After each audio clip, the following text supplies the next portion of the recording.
Renters are losing confidence they will ever own a home. According to a Federal Reserve survey released today, the average probability of owning a home at some point in the future tumbled to 43% this year. That's the lowest level since the Fed began asking the question back in 2015. Justin Betty looks at the price of housing in this week's Price Watch.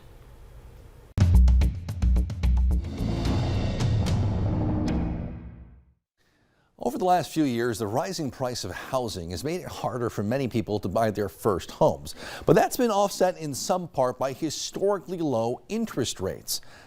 However, that appears to be changing. Last week, the average U.S. mortgage rate hit 5% for the first time since 2010, according to Freddie Mac. Still relatively low historically. The hike follows an announcement earlier this month in the Federal Reserve about plans to boost interest rates at a faster pace as a way to fight inflation. And economists say U.S. home prices are rising so quickly, property taxes just can't keep up. The average U.S. home sale price has risen from about $208,000 just over 20 years ago to $260,000 in 2011 to $375,000 in the second quarter of 2020 to almost $500,000 today, according to the U.S. Department of Housing and Urban Development.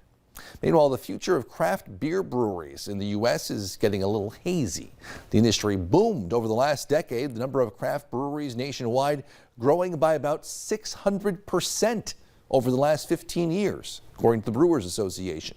But that number plateaued during the pandemic, and now trade organization data shows the number of closures is on the rise early this year, with many small businesses struggling to keep up with the increased costs, rising rents, and supply chain issues. For this week's Price Watch, I'm Justin Betty.